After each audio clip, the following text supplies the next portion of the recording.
The vinyl community. I look on the porch and yeah, there's a goodie. So gonna open this. It's weird. It's got a bag. It's like the Amazon bag, and then it's got a record box inside. So pretty sure I know what this is, but again, I kind of went on a little rampage, and I feel like this is just like I want to calm it down. You know what I mean? I'm gonna start going to Record Buying Anonymous. And, kick back a little bit, What is it? What is it? Oh, yes! Oh. All right. So, I don't know what that weird sound was I just made, but that's me getting pumped up. So, this is actually the first Obituary I have on vinyl, and it is our first album. Now, this wasn't the first. The first Obituary album I had was called Dead. It was their live album. Because one of my friends was sorry, we already went through our Cannibal Corpse phase, playing a lot of that on guitar. This is way back in the 90s. For you youngins out there. And so it was like, this is the order of how metal goes for you back in the day. You usually would get into Metallica first, because that was just the one that was so popular. That's who you would find out about. Then Metallica, so you would usually get Injustice for All or Master of Puppets. One of those ones you would get, and then you would get all the other ones leading up to the Black Album, because the Black Album had already been out by this time. So then you get in hardcore, into Metallica. Then what's next for you as your ears? Megadeth. You're like, oh shit, Megadeth is just a little heavier, more complex, a little more unpredictable. Plus, he was in Metallica, so you go down that rabbit hole. The next band, usually that comes after Megadeth, this order could be different for people, is usually Slayer. So then you start fucking around with Slayer, which is awesome. Then after Slayer comes Sepultura. And then after Sepultura, you somehow, Cannibal Corpse, even though they had already been out by the time I've gone through these phases for myself, finally got into Cannibal Corpse, and then one of our friends had found out about Obituary. So now that you know how that went for me, that's kind of how it goes. So, but the album was Dead, was a live album that I got because Cause of Death is the great album. Super hard to get. I don't have it. I should, but it's super expensive. Like a couple $100 expensive. Totally out of my budget right now, and I feel like they're gonna reissue it. So it's like I'm kind of just trying to wait. If for some reason, so this is the gamble right here. You wait hoping for a reissue. They don't, and that one that was for $200 now becomes $300. What do? You know what I mean? So I'm just gonna wait still. My limit on what I pay for that, oh gosh. If I could afford it, I would pay the $200. And just I'm not. I have it on CD, so if my ears really need to listen to it, I have access to it. I have it in my iPod. I have the CD.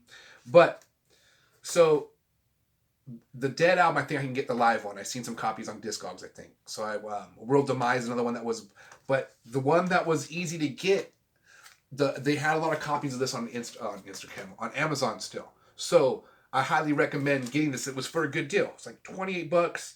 It was on the Prime. And again, this wasn't my first favorite Obituary, but this is better than no Obituary. So, and again, they're the ones, I feel like they're the ones who really, the Florida sound was Obituary, not Cannibal Corpse. Even though it seems like Cannibal Corpse gets the credit because they're all at Morris sound. But I feel like Obituary, I'm pretty sure, if I'm not wrong, was from Florida. And so I don't know. I feel like they helped create the freaking sound. And this is 89. This is probably Scott Morris who produced this. We'll dig a little deeper and keep this episode somewhat short. It doesn't say just on the back, but I'm pretty sure it'll say on the inside. And I've been wanting to get Obituary on vinyl for a few years now, and just like don't ever see it. So Roadrunner's doing the same type of like that rough paper, similar to that Slayer and the Metal Blade albums are coming out. Probably has the same company pressing them. So here's the record. Try to be careful with, because I'm just okay. And yeah, there is no nothing. This is like, this album is so old school. Okay, yeah, it says at least on the record. Produced by Scott Burns. So Scott Burns And then there's more sound. Either way, that's he was the one who produced a lot of the Morbid Angel. He was the one who kind of came up with the trigger action for the kick drums, so they sound like the same type of hit, even if you barely hit the kick drum is light. If you used a lighter touch, it still sound like the same equal hit. So, I mean, these dudes, yeah, I mean, they were at the beginning of the Florida sound that was created in More Sound Studio, and maybe you have it the other. Maybe you're like, yeah, we already know this, Ty, and maybe you don't. A really good documentary to watch that kind of goes through the whole thing is the Cannibal Corpse documentary, and it just talks about they're from the East Coast, but like near New York, and New Jersey or something like New Jersey or New York. Sorry if I have it wrong.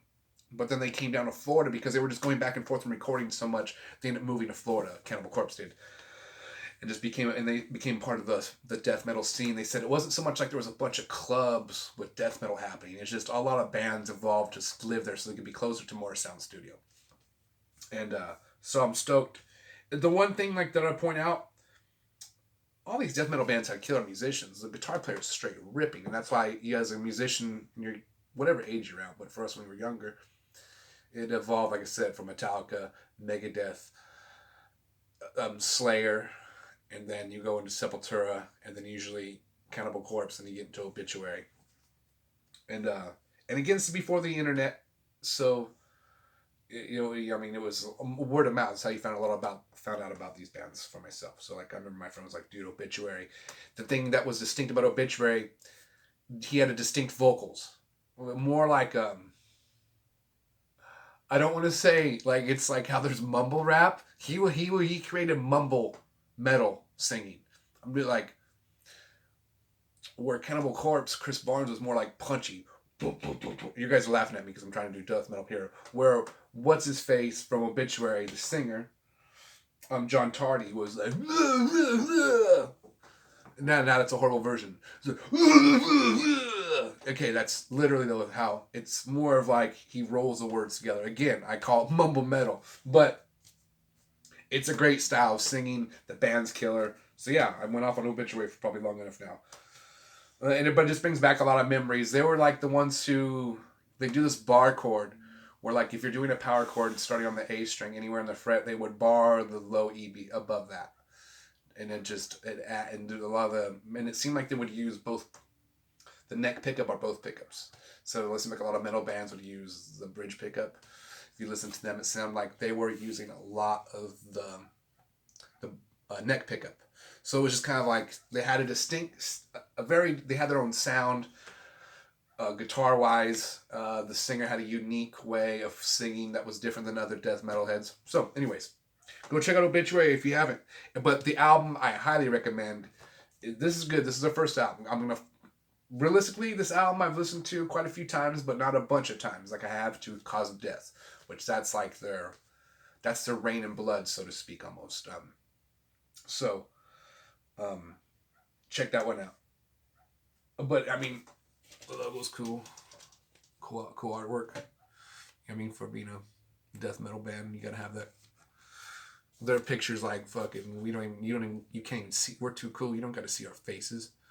We live in the shadows, okay? And yeah, go check it out. All right, super stoked this came today.